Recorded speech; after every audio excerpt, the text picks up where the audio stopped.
It's been said that cash is king, but lately it's been getting a run for its money.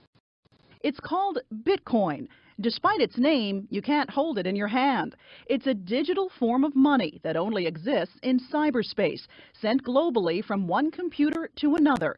You can buy Bitcoin online. The virtual currency is then stored in a digital wallet on your computer. There are no rules or regulations. It's not connected to any bank or government. The attraction? Lower fees and no middleman. So is this a phenomenon that we're talking about? Of course, very much so. Probably the most global, most decentralized phenomenon in human history. Austin Alexander is the director of the Bitcoin Center NYC, just steps from the New York Stock Exchange, where he extols the virtues of this anti-establishment currency. Tell me what's going on here. So this is the auctioneer, and he's reading out people's offers, right? So he's telling anybody listening what people are willing to pay for Bitcoin and what people are willing to sell Bitcoin for. 630 bid, 640 ask. Think of Bitcoin like a commodity, just like gold. Its value fluctuates from day to day, depending on the markets. There are, of course, advantages and disadvantages to that. For instance, last fall, speculators drove the price of a single Bitcoin to more than $1,200.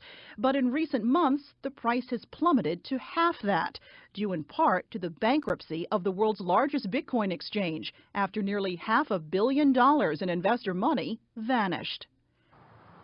But that hasn't deterred retailers from accepting Bitcoin, including Jennifer Longson's Cupcake Shop in San Francisco.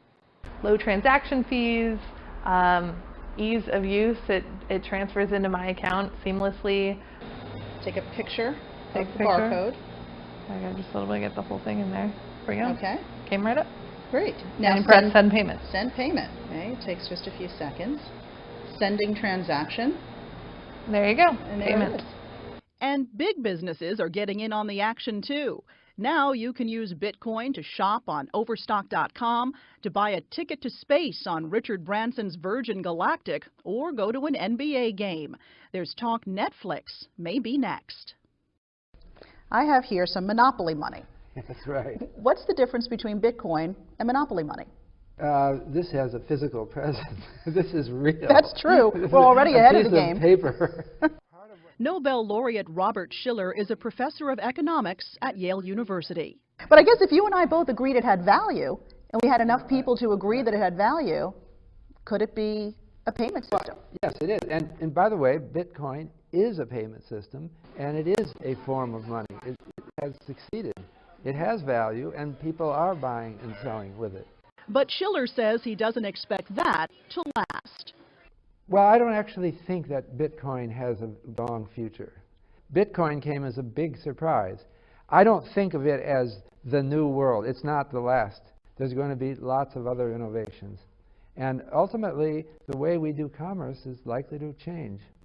Buyers in the room will pay 631 for your Bitcoin, 632, 633. For now, advocates are banking on Bitcoin to succeed. 634, 634. Buyers will pay 634 for your Bitcoin. 635, 635.